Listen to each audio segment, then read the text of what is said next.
So the university says they're going to be cleaning up what they call graffiti on Mitchell Hall. You can see this chalk right here on the entrance of Mitchell Hall. They're also going to be helping clear out some of the heavier items. So you can see plywood and doors and pieces of wood and pallets have been used to create a barricade for the encampment. The university says they're going to help clean out some of that heavier material. As far as the protesters, they are agreeing to remove all of their tents, all of their flags, everything that you see here in this camp. They're going to have that cleared out by 8 o'clock tomorrow morning. They're also promising not to do any protesting or disruption of the graduation ceremonies, which takes place this weekend. To find out what UWM is agreeing to, one of the things they're agreeing to is not to give any citations or disciplinary action against people who have been camping here. That's one thing they say they will not issue citations for. But as far as graffiti and any physical damage, that could lead to potential discipline here at UWM. To find out exactly what else they're agreeing to, check out my Twitter page at JayCalvi. For now, we're live at UWM. JayCalvi, Fox 6 News. Well, Ted, it's the Welcome the World to Milwaukee. It was always the intention to have this big kickoff party. Obviously, now, after the assassination attempt, there's much more a sense of somberness. You can tell there's a helicopter. I know Sam mentioned a helicopter over Fiserv Forum. There's also, this is a U.S. Coast Guard helicopter flying over the Summerfest grounds. This was always, I mean, you're going to always see helicopters at these big national security events. So when I've covered presidential nominating conventions in the past, as well as presidential visits, a visit of Pope Francis, for example, you would see those helicopters overhead. So that kind of security is not unexpected today. Right now behind me, this is the Summerfest entrance. You can see these big coach buses arriving with delegates. We're expecting some 15,000 people here tonight. The organizers of the nonpartisan Milwaukee Host Committee said they're still expecting some 15,000 people to be coming here to the Summerfest grounds for this big welcome party. The Red, White, and Brew as they're calling it, and they're expecting some 15,000 delegates. They can expect a taste of Wisconsin with food and drink, a lot of food and drink options here, all with a Milwaukee and Wisconsin flair. This was always going to be a national special security event. There are federal agents from Homeland Security, the FBI, Secret Service, TSA is helping with screening, along with Milwaukee Police, all part of the already planned security. But after the assassination attempt on the former president, I asked this.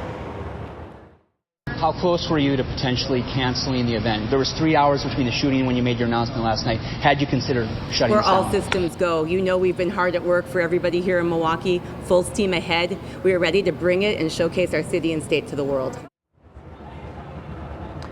That was the woman leading the host committee, and she did offer her condolences for the life that was lost, and glad to see that the former president is fine.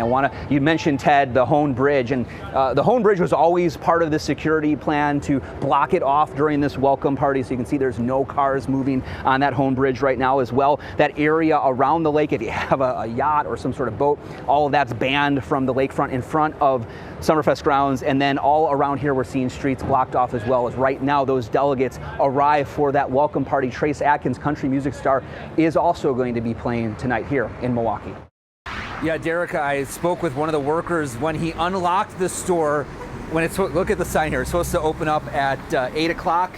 And about 7:40, one of the workers came in. He unlocked the doors. The screens went up. And he told me that they were going to be open today. Today was going to be their last day. And then tomorrow they were going to be closing those doors for good. But now, look at it. The doors are closed. The screen is down. People did go into the store and shopped after they opened at 8 a.m. People bought things. They came out. They talked with us. They shared their emotion. One lady got choked up as we were talking about what this pharmacy means for her. She lives across the street. She says she has eye prescription that she needs to take for cataracts. She has a heart medication. And so she would come across the street to this Walgreens in her community where this is a busy area here. This is Capitol right here. Capitol, and then we've got Teutonia down there. So it's a busy intersection here. And this was their Walgreens. This was their community store where they would come to shop. They would buy things. Another lady said she'd come here to buy necessities like toilet paper or groceries, besides the medicine and things that they might get at the pharmacy as well. So big questions about what exactly is happening here is now you can see the doors are closed, the screen is down, and it looks like potentially they are closed.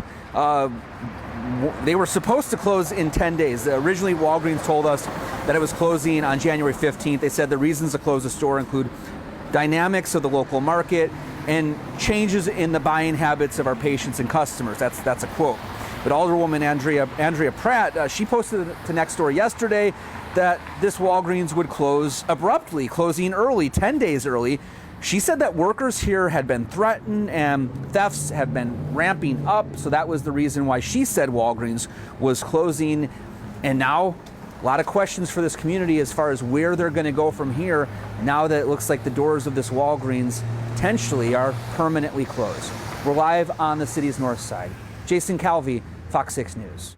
Carl, I'm not actually sure that's spray paint. I think it might just be paint that was smudged on this mural. This, like you said, was Holton and Locust. What the black is now covering was a swastika merged with the Star of David here. And it also says the irony of becoming what you yourself, what does the bottom say there? What did it say? It said, and this is the woman who actually, you're the one who actually put the, you said it's not spray paint. it said, the irony of becoming what you,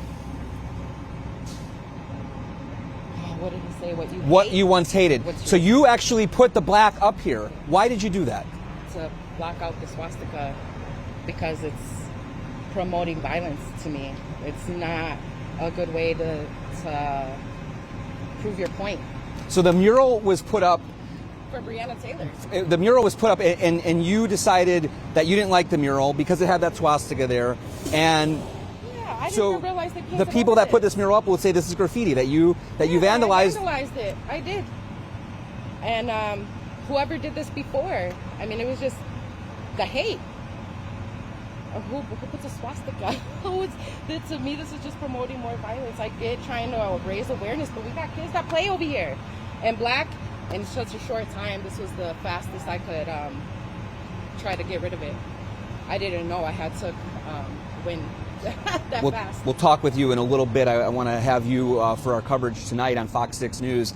But this is the mural on Holton and Locust. As you heard, that was the woman who says she's the one that put the black over top of this mural here. We did speak to the owner of this building, and he says he's going to be coming by to talk with me to justify exactly why they had this mural with the swastika and the Star of David merged together here on Milwaukee's north side. Reporting live here today, JayCalvi, Fox 6 News. Carl, the vice presidential motorcade just arrived here at UWM. You can see behind this line of police vehicles, the motorcade just arrived. And then surrounding, we've got a group of Palestinian protesters who were police demanded move. And they didn't move. You can, if you can zoom in, you can see their flags, the Palestinian flags, the red, white and green flags over there. So on the ground right there, laying down on the road here outside of the UWM building where Vice President Kamala Harris will speak, there were a number of protesters who were laying down on that ground. And now we're surrounded by more and more police, Milwaukee police, police officers on bicycles as well, and then more and more, pretty much a shield of police vehicles also surrounding the group of a dozen or 2 dozen protesters who continued not to move even though police demanded that they move back to where this camera is, where I'm standing right now, where I'm reporting. So those protesters did not move, and we weren't sure. We thought maybe they would face arrest, but it looks like what ended up happening was the police surrounded them, both officers, police vehicles, bicycles, and then the motorcade did arrive here. So they're going forward with the vice presidential visit here to UWM. She's going to be speaking to a group of students. She's also going to stop in, the campaign said, to a business class. And I did speak to some of the students in line. One was from Marquette, one was from UWM. They said they really wanted to be here. They registered to be here. They signed up last night, and they said they were really excited to have the opportunity to visit with Vice President Kamala Harris here at UWM. But again, as you can hear behind me, loud crowds, very upset with her presence here, very upset with American support for Israel, with the situation in Gaza, the Palestinian war. And so they want to come out here and share their messages directly with the Vice President. It looks like she's going to have a chance to, looks like her motorcade arrived, so it looks like she's here at UWM.